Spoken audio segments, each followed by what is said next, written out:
जय श्री राम दोस्तों, जय हनुमान। कैसे हो आप सब लोग।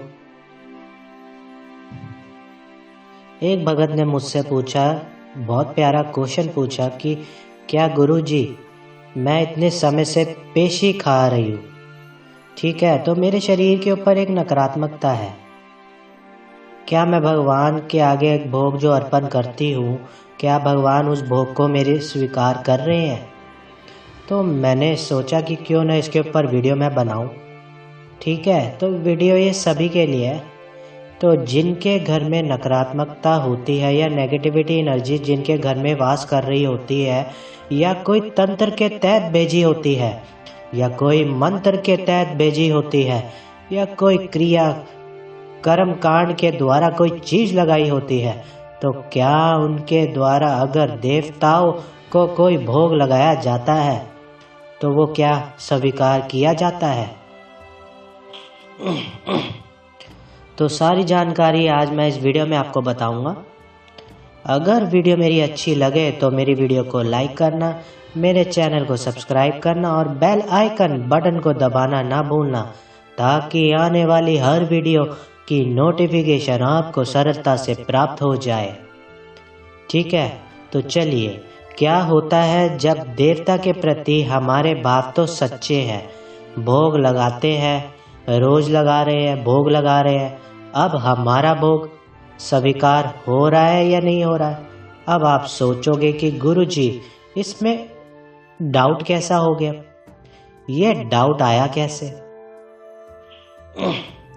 देखो, ऐसा होता है जब भगत जब अपने देवता को भोग लगाता है और देवता उस भोग को स्वीकार कर रहा है, और कोई प्रेत उस भोग का आकर भक्षण कर रहा है, या फिर प्रेत उस भोग को आकर खा रहा है।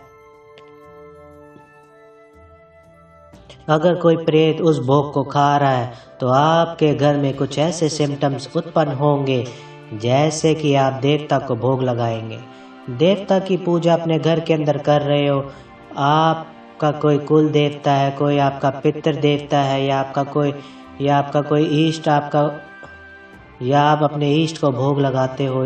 तो अगर कोई प्रेत अगर उस भोग को खा रहा है तो आपके घर में पूजा पाठ करने के बाद, भोग देने के बाद भी शांति का माहौल नहीं रहेगा।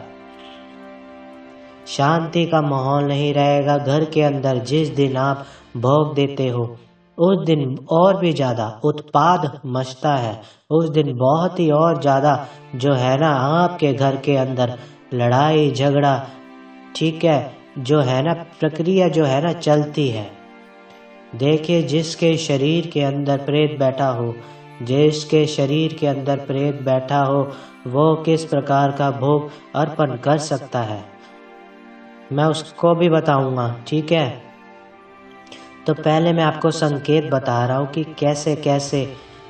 ठीक है, अब दूसरी बात ये होती है कि कई बार हमारे स्थान पर, ठीक है, हमारे घर के अंदर जब मूर्ति के अंदर भी क्या वास हो जाता है, जो घर में रहने वाले नकारात्मकता ऊर्जा होती है या कोई ताकतवर शक्ति होती है, वो भी उस मूर्ति में आकर स्थान ग्रहण कर लेती है, जिसके कारण आप जितनी भी पूजा करते हो, जितना भी आप जाप करते हो, जितने भी आप मंत्र जाप करते हो, उससे भी आपको ऊपर जो है नकारात्मक प्रभाव ही आते हैं। फिर आप सोचते हैं कि मैं भगवान की इतनी पूजा कर रहा हूँ, इतना कर रही हूँ मैं पूजा, क्या मेरी पूजा में त्रुटि आ गई है, क्या मेरी पूजा बंधन में आ गई है, क्या मेरा भोग स्वीकार नहीं हो रहा है। ठीक है, तो जो आप भोग जो दे रहे हो ना, उस भोग को प्रेत जो है ना उसका भक्षण कर रहा है, वो आपके देवता तक वो भोग जा ही नहीं रहा है। क्यों नहीं जा रहा है? क्योंकि आपके घर के अंदर नकारात्मकता ऊर्जा जो है हैवी है। अब आप कहोगे कि मेरी क्या भक्ति हैवी नहीं है। देखिए, अगर कोई तंत्र के तहत कोई भी क्रिया करी जाती है किसी के ऊपर, या कोई भी क्रिया करी जाती है, तो उस दौरान जब ये भोग प्रसाद देते हैं ना, तो नकारात्मकता उस भोग को ग्रहण कर लेती है। आपके पितरों को भी वह भोग नहीं पहुंच पाता, बहुत सारे भक्तों के साथ ये भी हुआ है, जब श्राद्ध पक्ष के दौरान वह अपने मानो अपने पितरों को देते हैं तो उसके दौरान भी उनको भोग नहीं लगता। अब जिसके शरीर के ऊपर प्रेत है या जिसके घर के अंदर प्रेत है, क्या उनको भोग लगेगा या नहीं लगेगा? उनको भोग लगेगा अगर उनको भोग देना है। अगर मान लीजिए आपको पता लग जाता है कि आपके शरीर के ऊपर कोई नेगेटिविटी एनर्जी आ रही है, तो आपको देवताओं को भोग किस प्रकार से नहीं देना है। जैसे आप दे रहे हो, आप कौन सा भोग दे रहे हो देवताओं को। जैसे घर के अंदर आप कोई भी गाजर का हलवा बना रहे हो, कुछ भी बना रहे हो, वो भोग जो आपको देवता को नहीं देना है, आपने देना है भाव का भोग। अगर आप हनुमान जी की पूजा कर रहे हो तो किस प्रकार का भोग आप दोगे अपने, तो आपने क्या करना है, 3 लौंग लेनी है।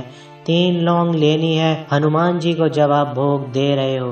पान का बेड़ा लेना है, पान का बेड़ा लेना है मार्केट से, ठीक है।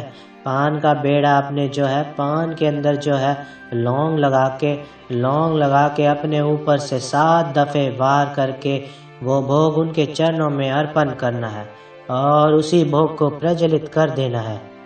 उसमें कोई मीठा नहीं होना चाहिए, कोई उसके अंदर जो है आप उस भोग का जो पत्ता भी ग्रहण कर सकते हो।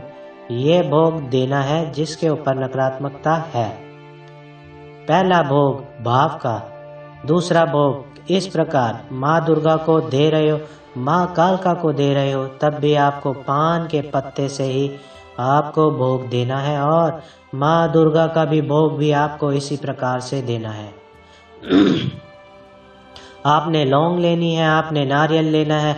नारियल की अगर आप भोग ले रहे हो या नारियल के अनुसार आप दे रहे हो तो नारियल के ऊपर भी रख के आप भोग दे सकते हो।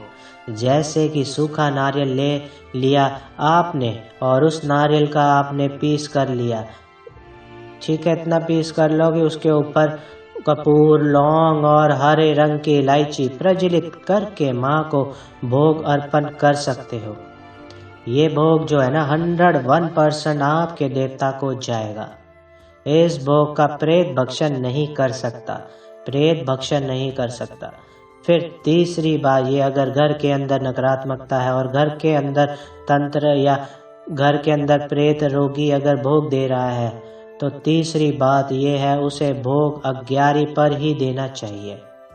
11 पर देने के बाद उसमें शुरुआत में क्या करना चाहिए, जैसे कि आपने कोई उपला जला लिया, उपला गैस पे सुगला लिया, ठीक है। सुगलाने के बाद पान के पत्ते के ऊपर वो उगला रख लिया। उसके दौरान जो आपने 7 लौंग अपने ऊपर से वार करके या अपने परिवार के ऊपर से वार करके फिर उस लौंग को रखे और उसके दौरान अगर कोई गाजर का हलवा बना रहे हो या कोई मीठा हलवा बना रहे हो या कुछ भी बना रहे हो, उस 11 पर ही भोग दीजिए, उस 11 पर ही भोग दीजिए। प्रेत भक्षण तो दूर की बात है, जैसे ही आप उस भोग को प्रज्वलित करोगे या उस भोग को अपने घर में अपने देवता के नाम का लगाओगे, वो तो ये देखेगा कि मैं कहाँ से जाऊं और कहाँ को भागूं, तो वो तुरंत आपके घर से बाहर निकलेगा। ये भोग नहीं है, ये ऊर्जा का स्तोत्रम है। जैसे ही आपने लगाया, बाबा के वीर, बाबा के दूध, माँ की शक्ति तुरंत उस भोग को ग्रहण करती है, तुरंत उस भोग को ग्रहण करती है। नकारात्मकता कभी भी इस प्रकार का भोग ग्रहण नहीं करती है, नकारात्मकता कभी भी इस प्रकार का भोग नहीं ग्रहण करेगी। और यही चीज आपके घर में आपके सभी सदस्यों को आपने जब 11 का भोग लगा दिया, 11 का भोग लगा दिया पान के पत्ते के साथ ही थोड़ी सी बुबूत के साथ हलवा का सेवन कीजिए। घर अंदर भी आपके जाएगा ना, तो प्रेत उसका भक्षण नहीं कर पाएगा, अंदर से भी प्रेत नहीं खा पाएगा। आपके अंदर भी जो आपके कोई नेगेटिविटी एनर्जी रह रही होगी ना, वो भी उसका वो भोग ग्रहण नहीं कर सकता। जो लोग कॉन्टिन्यूस भोग देते हैं और उसके बाद दुखी हो जाते हैं, वो इसी कारण है क्योंकि प्रेत आपके भोग को खाता है। पितृ समस्या, पितृ के टाइम पे भी, मिलने के टाइम पर भी आपके पितृ नंगे घूमते हैं और उसके बाद वो आपको दिखते हैं। स्वपन में स्वम।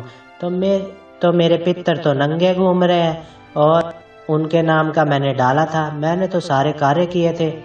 मेरे देवता की कृपा क्या मेरे ऊपर नहीं आ रही है? मैंने तो सारे भोग दिए हैं और दे रहा हूँ, तो फिर भी मेरे भोग को कौन खा रहा है? कहाँ चला गया मेरा भोग? क्या भगवान मेरे भोग को स्वीकार नहीं कर रहा? तो ये जितने भी मैंने आपको बताया इसका यही इलाज है। अगर मेरी वीडियो अच्छी लगे तो वीडियो को लाइक कीजिए, मेरे चैनल को सब्सक्राइब कीजिए। जय श्री राम दोस्तों, जय हनुमान।